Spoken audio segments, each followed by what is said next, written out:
Hello all, welcome to PhysioTV classroom. This is Dr. Venumohan, Associate Professor and Head of Department Electrotherapy, Sancheti College of Physiotherapy. So today we are going to talk about approaches and recent advances in electrotherapy. Just give me a minute.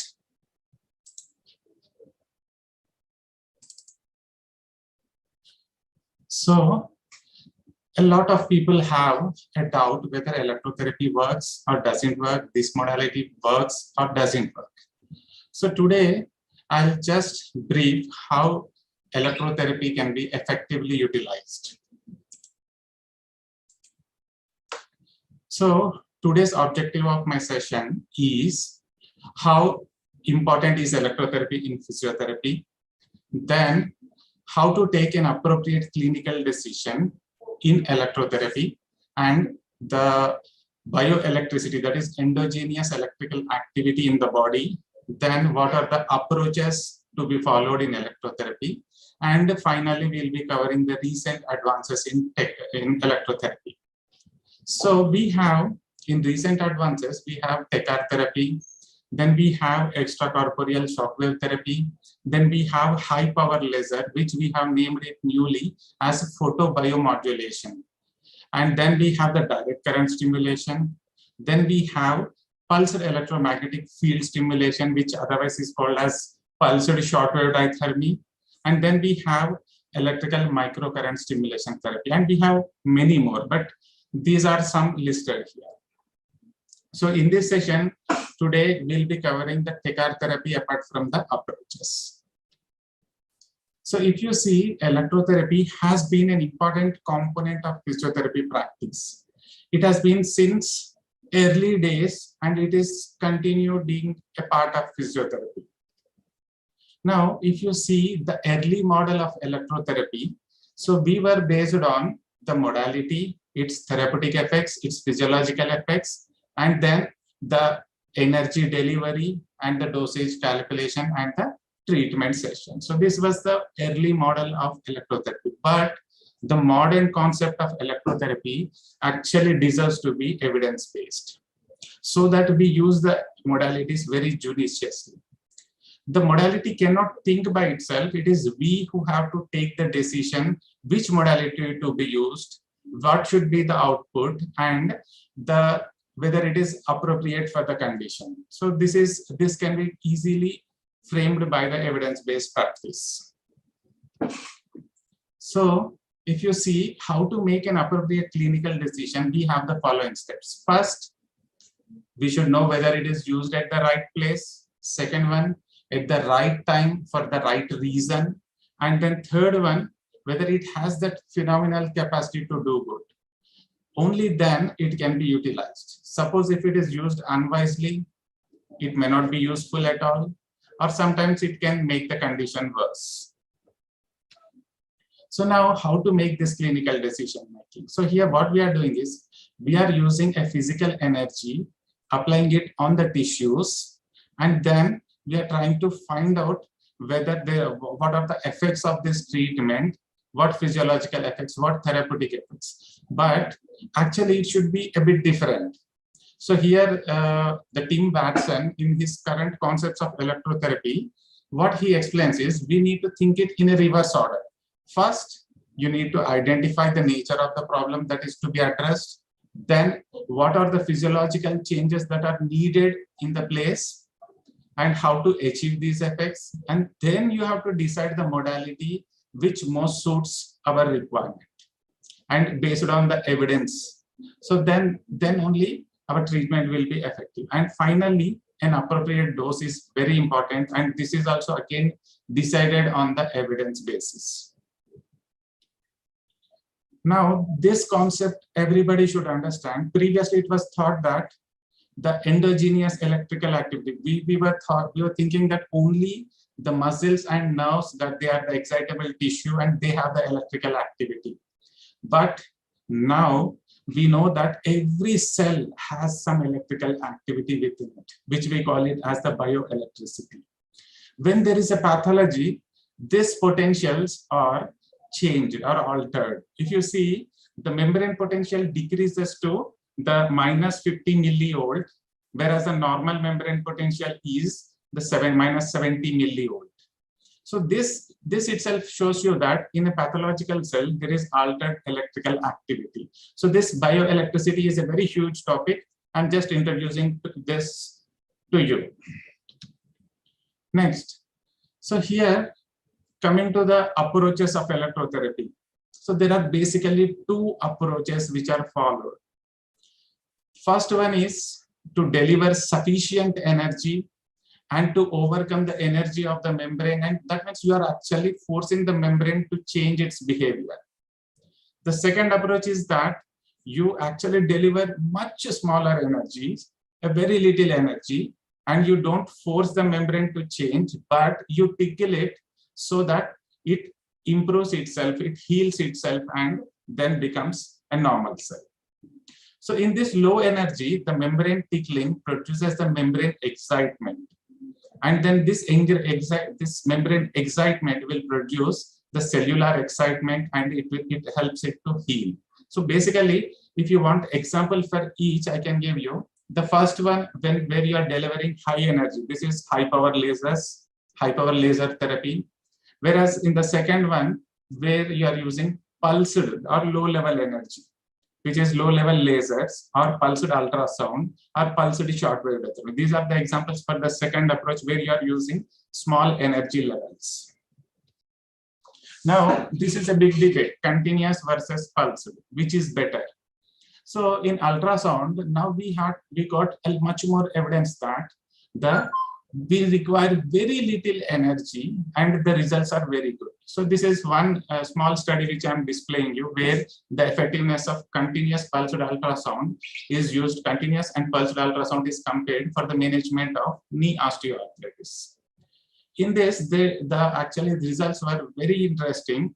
The pulsed ultrasound showed greater improvement. It was found to be more effective in both pain relief and also function improvement when compared to the control group. And however, the continuous ultrasound also was considered good for the relief of the pain in knee osteoarthritis. So here, what we understand is, earlier we used to think that we require much more energy for treating the tissues, but the results have been different. We require very less energy for our treatment to be effective. Today, as we discussed in the recent advances, we are going to talk about Tecar therapy. So here, this is an update to our shortwave diathermy, the classical shortwave diathermy. Now, how is it better than shortwave diathermy? We'll just see.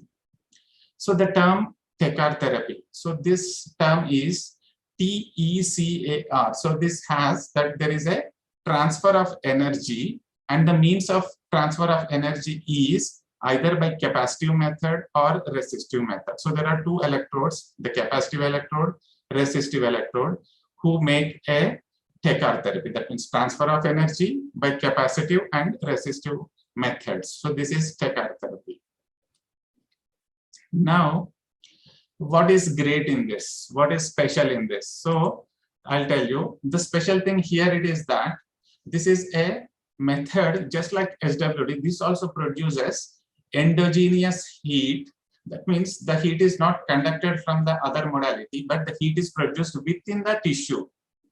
So that's why that makes it special. And the method of transfer of energy is by two methods. One is capacitive method, another is the resistive. So here this will aid, and this is promising that this will aid in activation of natural process of repair and recovery. Now, what are the benefits of Tecar therapy? The first benefit is biostimulation. It can be either thermal, chemical, or mechanical. Here it is thermal. So the acceleration of biological tissue regeneration, thereby reducing the recovery time, is expected. Next one, it has very good anti-edematous effect. Third one, reduction in the pain in the area of treatment. And finally, this is one of the very good modality which can produce deep tissue heating and relief, and produce relief in muscle stiffness and spasm. So if you see, this is one of the high frequency modality whose frequencies fall between 300 to 1.2 kilohertz, sorry, megahertz. And then if you see the machine, it much looks like our ultrasound machine, but with some more attachments. So if you see the attachments, we have on the right hand side, we have the capacitive electrodes, and on the other side, we have the resistive electrodes. And there are handles for both the resistive separate and the capacitive separate. And here you have a small control box where you can set the time, modes, energy levels.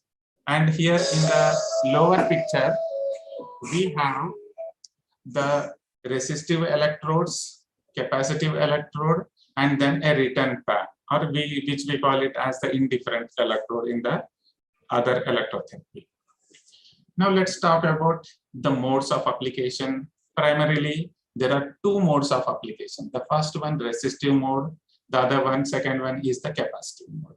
Now let us see what is resistive mode. This resistive mode is much like the this is in accordance with the Joule's law. So what does the Joule's law?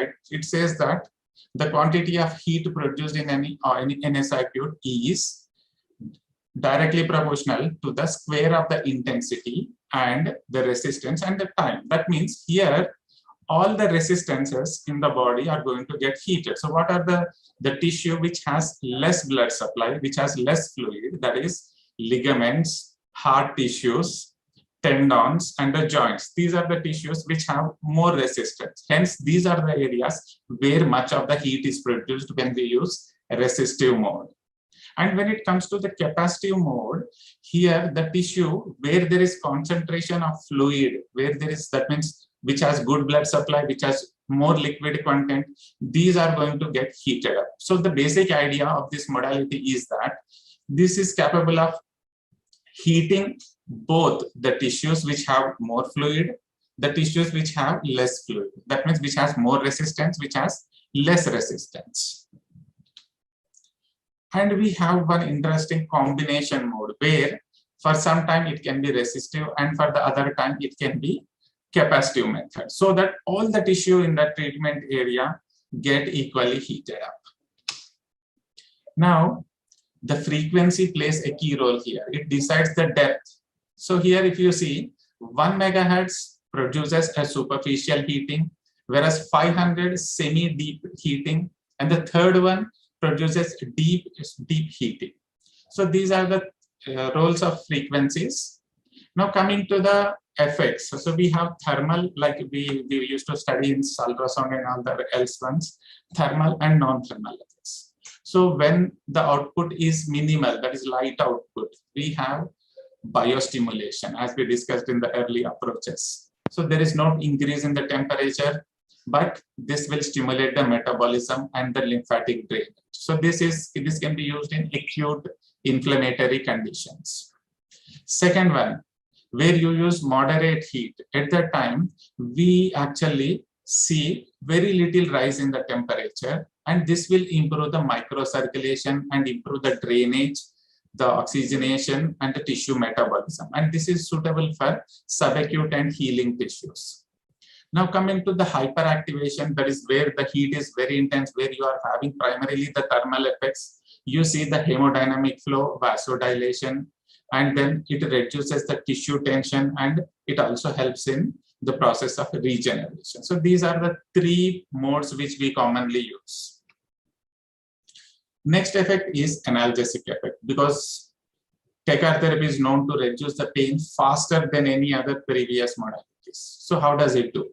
So we see that there is electromagnetic field which is applied. This field can stimulate the natural repair process of our body.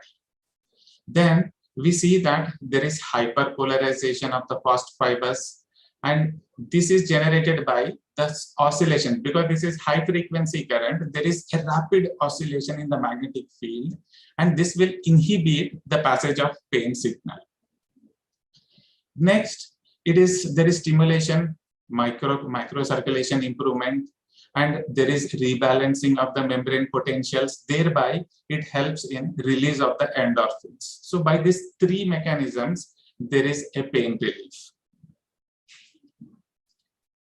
Next, coming to the regeneration and repair. This happens by 4 different methods. The first one is by improving the intercellular energy transfer. So due to this, what happens is it transforms the ADP into ATP, and which will aid in better cell function. Next, improving the cell membrane balance. So here the membrane balance in the cells within the target area, wherever we are treating, we see that the tissue improves their growth. Next, repolarizes the cell membrane. So we know that the pathological cell is somewhere around -40 microvolt. So this will be again physiologically improved to -70 millivolt. Next, finally, this transforms the extracellular matrix. Thereby, what happens is the matrix from pathological gel state to the physiological state, solid state, can be seen. Coming to the therapeutic effects like sprains and contusions. So this effect is by improving the circulation and also reduction in the hematomas. That is, this will aid in reduction of the inflammatory substance. Thereby hematoma is reduced. And then it also prevents the edema. It reduces the pain and swelling and prevents the calcification in the soft tissue. Now coming to the most important interesting effect of this Tecar therapy is anti-edematous effect, where we are targeting, we are improving the edematous conditions, where edema reduction is our aim. So here we have seen that there is an increase in the lymphatic and venous flow. And this will aid in removal of the toxic and the catabolites. Next one, it has the ability to potentiation and diffusion of the active pharmacological agents. So it can be used for vacuolation and other purposes. So basically, when it comes to the application of these methods, that is capacitive and resistive methods. So first, let us see how capacitive energy transfer is utilized. So we have these hand pieces which are insulated. Because this is a capacitive method, it doesn't require conduction. So that there is insulation to the electrode. And what you see is there is accumulation of energy under the hand pieces. Then you see that tissue temperature changes more intense and movement during this treatment is necessary. So we cannot keep the transducer in a place. We have to continuously move the transducer. And this is more suited for superficial treatments and other soft tissues. Now coming to the resistive mode. So here there is ion movement. Here the ion movement is unrestricted under the handpiece or under the transducer. So there is accumulation of healing energy between the passive and the active handpiece. So that means here the insulation is not present. There is a conduction of the high frequency current through the tissues. And due to this conduction, there is a rise in the temperature of the tissue, and this is more suited for deeper treatments and the inert tissues. Now coming to the different fields of application, it is not only limited to musculoskeletal, but it is very much respected in sports and regeneration. However, I have talked a lot about the orthopedic and manual therapy. Then we have, it is also utilized in neurology, aesthetics, and women health. Now coming to the indications, especially all the joint disorders and the musculoskeletal disorders are listed here. Then we have the soft tissue disorders, the spinal disorders, and then finally the bone disorders and injury. That is, it can be healing the fractures fastly, especially in the pulsed mode or low energy mode. Then coming to the contraindications, they remain very similar to the one which we studied in shortwave dithyramine, the pregnancy pacemakers, the neoplasms, open wounds and the skin lesions, the skin sensitivity disorders, and the cardiovascular disorders. Now coming to the application, this is the most interesting part, which makes Tecar therapy a bit better therapy. So we have different methods of application. The first one is manual static application. So that means here you're trying to concentrate your energy in a specific part of the body. So when you know that exactly this is the pathology, this is the area of treatment, you can use static application. Next one, manual static application with passive and active movement. So this is what makes the Tecar therapy special. So here you are encouraging the movement along with the treatment. So this will help in improving the range of motion and muscle tissue elasticity. Next mode is dynamic manual application. So here the operator actually can increase the effect of manual therapy by using Tecar energy. That means here what we are doing is we are applying the soft tissue techniques along with the Tecar therapy.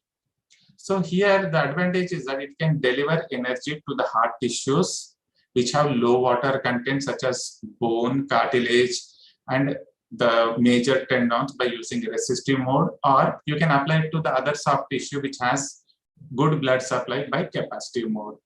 And you can simultaneously, you are applying the massage and manual therapy. So this is dynamic manual application. Next, coming to the trigger point, the dynamic trigger point application. So here a direct action, when you can locate the trigger point, you can apply the Tecar therapy in combination with the other soft tissue techniques. And this will promote a rapid vascularization of the connective tissue or the ischemic tissue, which allow the trigger points to be treated most effectively.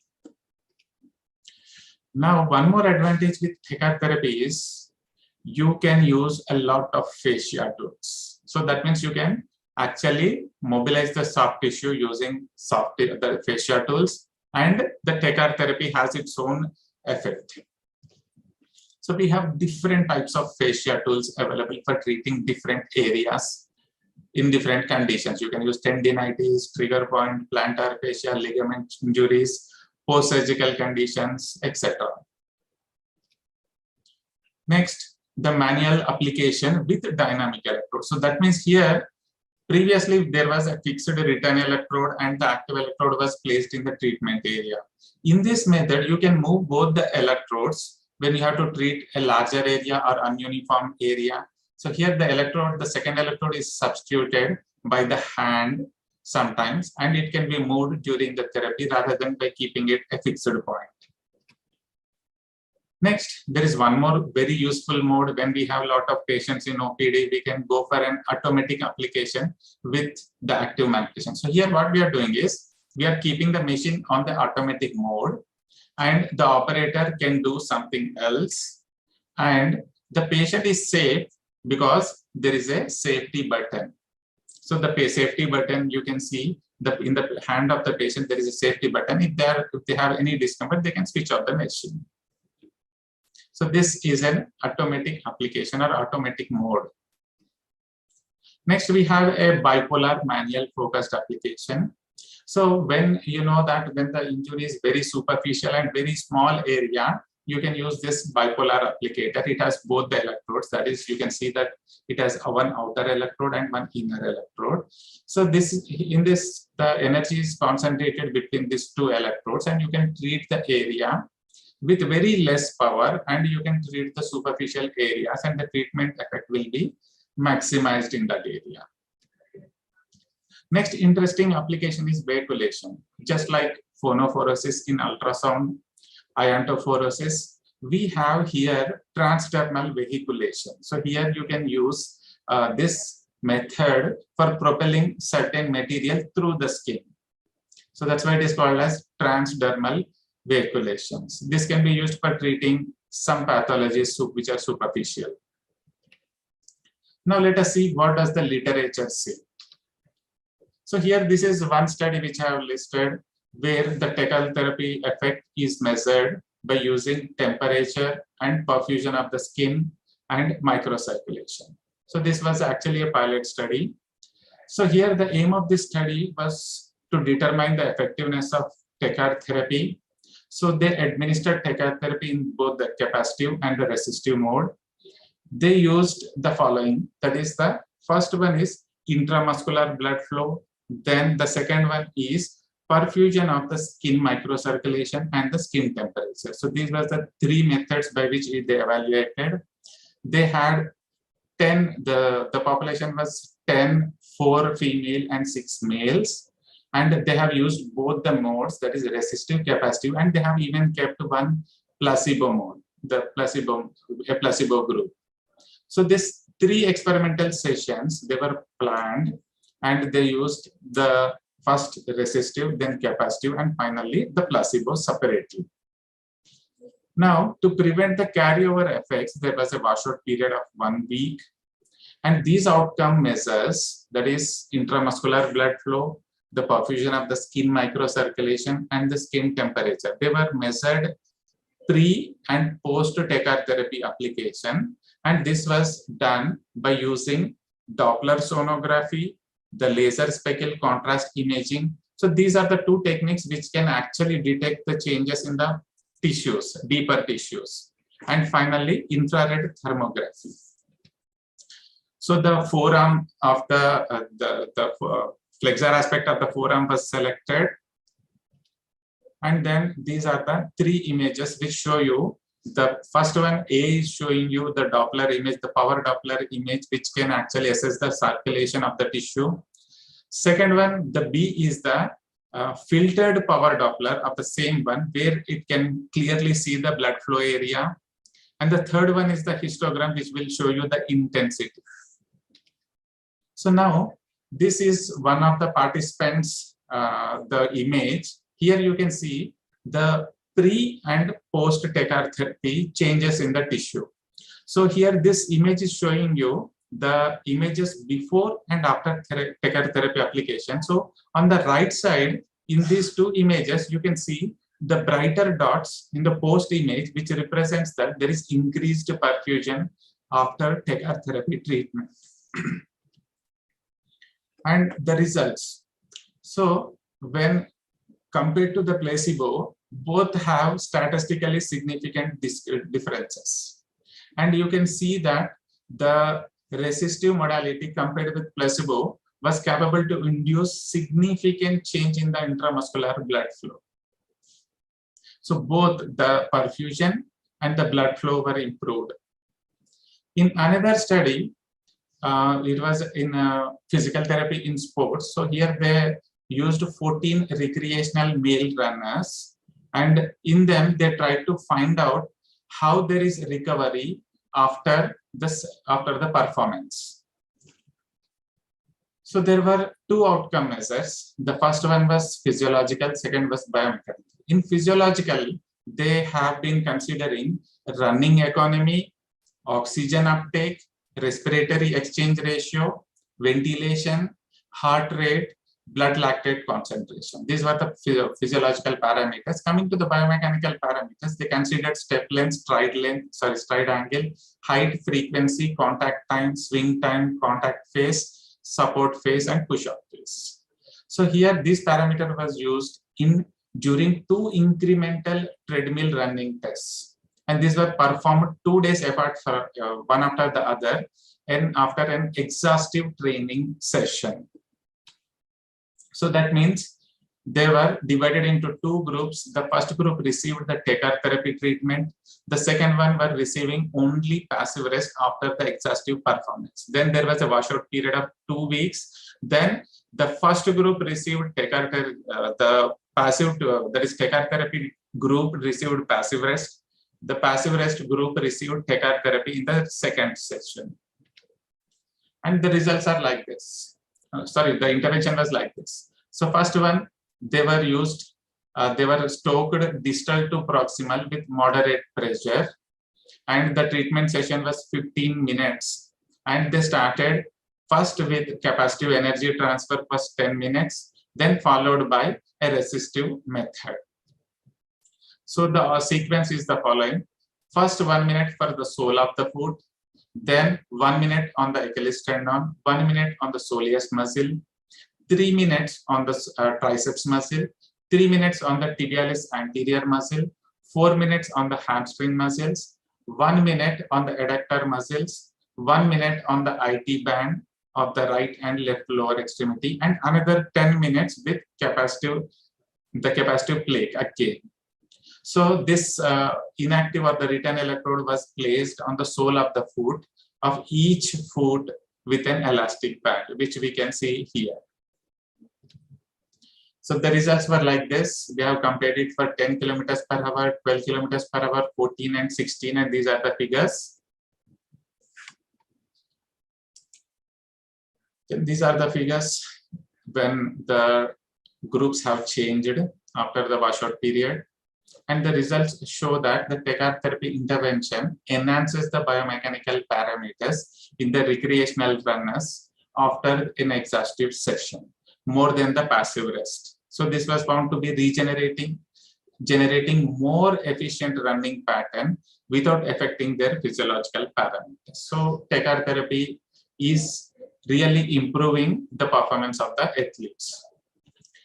And whereas when studies of osteoarthritis are seen, we have seen that the results were suggestive that the CRET, that is the capacitive and resistive mode, both are significantly improved the strength, function, pain in patients with knee osteoarthritis. So now we understand that this advanced electrotherapy, that is the Tecar therapy, is very useful in the different musculoskeletal, and just it is not limited to musculoskeletal, but also the women's health, neuro, and it has got some, now it is spreading to other fields also. So thank you for giving us this opportunity. So in my next session, we are going to talk about the rest of the advanced therapies, that is extracorporeal shockwave therapy, high power lasers, direct current stimulation, the pulsed electromagnetic field stimulation, and the electrical microcurrent stimulation. Thank you for watching.